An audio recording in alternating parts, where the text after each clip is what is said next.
In today's episode, I'm going to introduce you to GPower and tell you how it feels to drive one. And we're going to talk about how big of a hole it creates in your wallet. And then we're going to try to do something fun with it.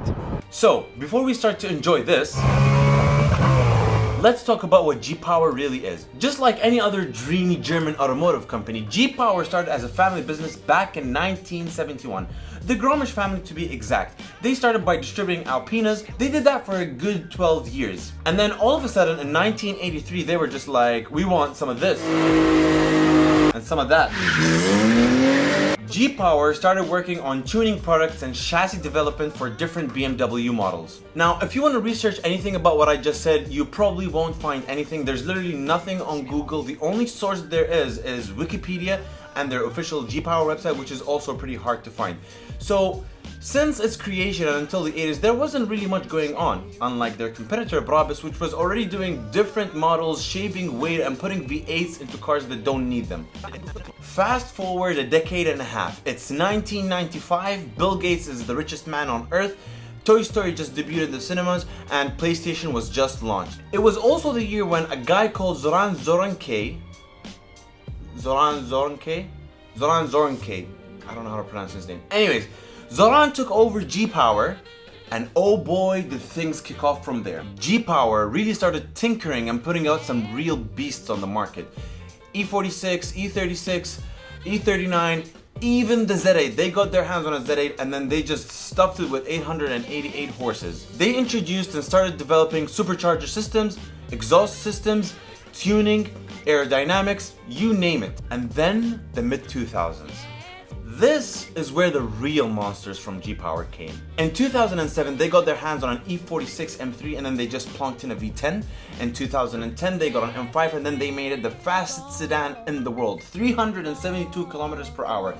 And then in 2012, they got this small little cute tiny 1M and then they just threw in a supercharged V8. You can see that GPower went absolutely crazy. Unlike Brabus, GPower weren't afraid to get their hands dirty with the competition. GPower offers the same kind of insanity to Mercedes AMG models, anything from the C-Class to the AMG GT 4-door, some of them reaching a limited 1000 Newton meters. And in 2020, their latest invention is the GPower M5 Hurricane RR that has limited 1000 newtons, 900 horsepower, and does 0 to 100 in 2.5 seconds. Hello, Tesla? Okay, so back to the episode. So in the 2000s, GPower worked on a lot of E93 M3s and they created different versions called the Tornado RS and what I'm driving today, the Hurricane RS. Now, the elephant in the room. How much does this cost? You're talking about 800,000 dirhams plus. You're paying double the price of a normal M3 to get a strokered version of the 4-liter V8. Fun fact, this is basically a shortened version of the legendary V10 that went into the M5 and the M6. Anyways, the 4-liter becomes 4.6 liters with a huge supercharger. You've got modified internals and an upgraded cooling system, better brakes, a titanium exhaust, and a carbon fiber body kit that does three things. Stick the car to the ground, remove the heat as quick as possible, and look cool.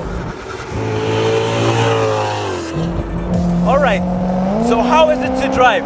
Well, you need a lot of time to get used to the amount of power you have on your right foot. You've got 720 horses, you've got 0 to 100 in 3 seconds. The speedometer has 400 kilometers. Do you know where this is headed? Alright, so how is it really? How does it feel?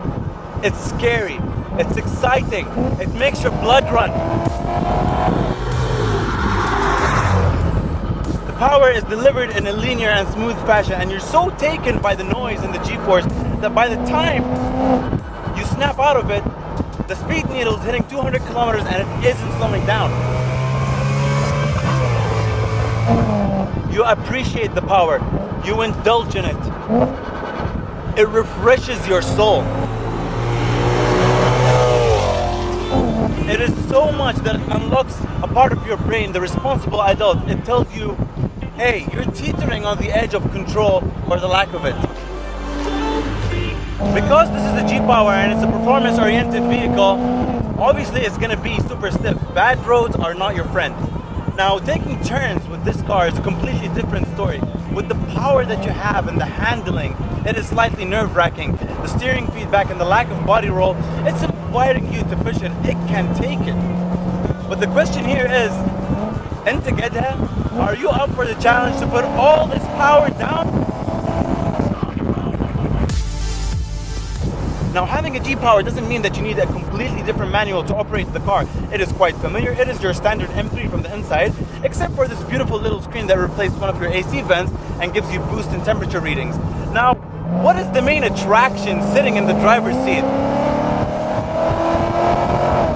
That is the answer. It is the duetto of the supercharger and the intake singing from the front, and that titanium musical instrument in the back, the lightweight exhaust system.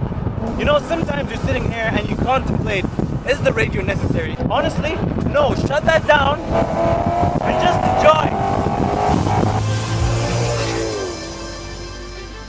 Enjoying this high-performing M3 will definitely get you spending on fuel. Another thing you'll be spending on is its service. I've come to Spike Auto Service and brought Marwan, the owner of this G-Power, to run you through its service costs. بالنسبة لصيانة السيارة لازم بليز.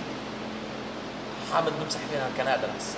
يا شو بتموتوا بالفلسفة على السوشيال ميديا. Alright, for the G-Power, it's not an ordinary car. So, service is gonna be tricky and a little bit more expensive.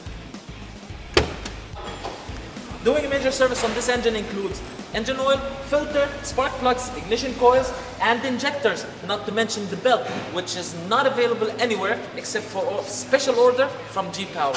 And it's gonna cost you around 19,000 dirhams, and it needs a specialist to know his way around the engine.